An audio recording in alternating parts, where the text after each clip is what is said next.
bright and early in the morning over here on a Sunday, and what I'm going to do is I'm going to take you through one basic strategy of playing XBall. Okay, now there's a million different strategies. Everybody's got their own way of doing it. I'm just going to teach you my way of doing it, and in my opinion, my way of doing it, you will be able to compete at the Division III level if you maybe take this. If your team doesn't have a strategy, this is a great place to start. Now, the first thing I'm going to show you is that back here, as you take a look at the XBall field, okay, the great big X that's in the middle blocks out about 90% of the shot if you're in the middle of the field, okay?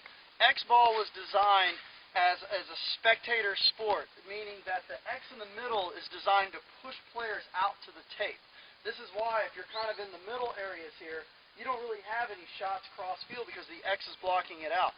With the sideline coaching and everything like that, XBall is designed to be a sideline game, okay? NPPL, the NPPL style, you can push up the middle and stuff like that. XBall, it is a tape fill game, a sideline game, and most of the games are going to be won or lost at the tapes. Now, one of the basic strategies that I have when you play XBall is what I like to call the tape fill system, okay? The tape fill system means that the team is constantly trying to push up the tape, either one side or the other. There's not really any front player or back player or mid player. Everybody becomes a front player because it's everybody's job to push up the tape. Now, if you take just a few steps back, now what we're going to do here is we're just going to pretend that this is just a basic 5-man breakout here, okay? Just a basic 5-man breakout. And what we're going to do here is, let's say most teams that are going to break out like this, you're going to have your back player back here. These are your 2 mid players. Take about 2 steps forward. Okay, and then the front players would take maybe about 4 steps forward. Okay, for most teams, this is just a traditional XBall breakout. Okay, you got the back player, your 2 mid players, and your 2 front players. But what happens is most people that start out when they start playing XBall, what happens is you start losing bodies off the break. It's just a natural thing of XBall. You are going to lose bodies. Most games you are not going to win the games with 5 people on the field. You're going to usually win the games with maybe 1 or 2. So what happens is let's say, for instance, we have all 5 of our players make it to the bunker, and then we lose a body. So let's say, for instance, Blake, you're out. So Blake is out. Now what's going to happen is that someone needs to fill the void. So what's going to happen is Larry's going to move over, and then I'm going to go ahead and take Larry's spot right here, okay? Now let's say, for instance, now you come over here on this side. The front player gets taken out, so you step off the field. And then Willie goes up and now continues to push the tape, okay? Then you come back over here, and let's say, for instance, now Larry gets taken out. Now I move up and start to push the tape, okay? Now I can start moving up and moving up and moving up as Willie on the other side starts moving up. And let's say, for instance, now I get out. Okay, that leaves that 1 player left on the field. But 1 player on the tape is more important than 4 or 5 people in the middle of the field. If we can come back up here again, guys. That 1 player on the tape pushing up has more shots than any players that are in the middle of the field. So that's why it's very important to do the tape fill. We're going to do this again so you kind of understand what happens. Okay, so we line up again. So we got 5. So we got 5 people here. We do a basic breakout. Okay, basic breakout. Okay, and let's say, for instance, on this one, the front player on the right side gets taken out. Immediately, Willie fills the spot, and then I go over and fill in where Willie was at. And let's say, for instance, in this case, I'm out. Okay, so now I'm out. Now Willie knows that his job is to continue trying to push up the field. And you look over here on this side, as he's trying to push up the field, Blake is trying to push up the field.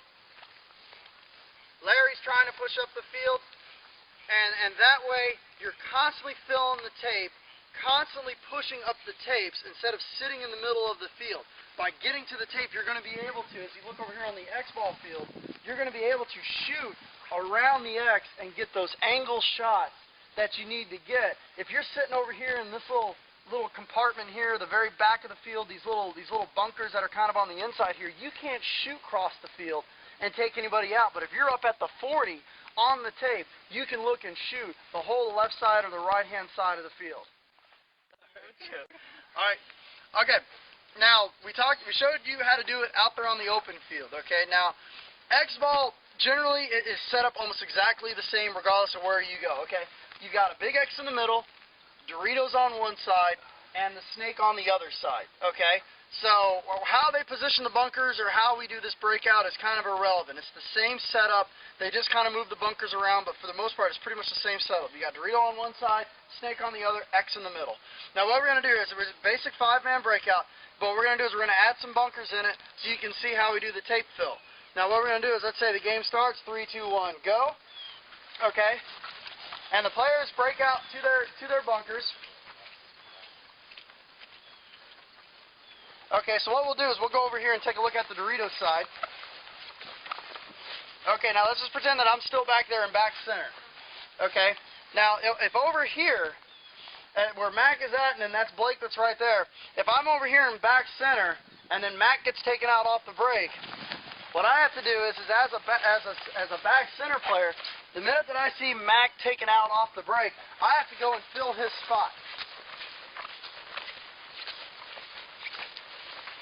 So now I come over here, and I'm now Blake's new back guy. Now as Blake starts to move up the field, he moves up into the Dorito. I come over here and fill in behind him. Okay? And now we're working together and working together. Now let's say for instance Blake moves up again up to the X. So Blake moves up to the X. I move up to the Dorito. Okay, and let's say for instance right now Blake gets taken out. Now that Blake is taken out, now I move up and fill his spot. Now I can fill in either this Dorito or this Dorito. That's kind of irrelevant. But on this side of the field, when we start losing bodies, we need to, as a back player, you have to start filling in all those positions. Now what we'll do is we'll go over here to the snake.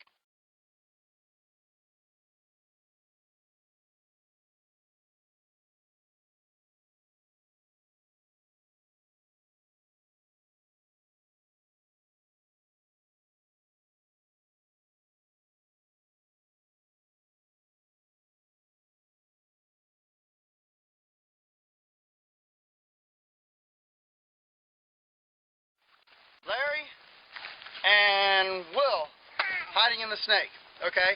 Now what you're going to see here is what's going to happen is if let's say for instance as we're playing, Willie's over there in the snake, and let's say when Willie gets taken out from the snake, Larry's going to immediately go and fill. Now if I'm over here in back center, what I have to do is I have to recognize that one player was taken out on that side, and now I go over here and fill in where Larry was at. Okay, now Larry knows that I'm behind him. Now Larry moves up to the next bunker. Okay, and I come over here and fill in behind Larry. Okay, and if we can just take a second and look, from right here, as you can see, this X blocks out a ton of shots that are out there on the field, okay? You can't really hit much of anything from this part of the field because of the X being out there in the middle. But let's go up there and take a look and see where Larry is at.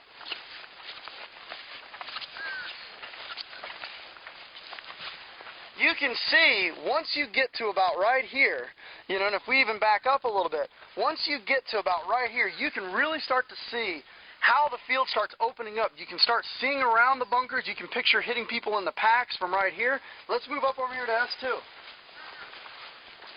Or even right up here to S3. You can now start to see the angles that you're going to have on people throughout the field. Look at that X right there.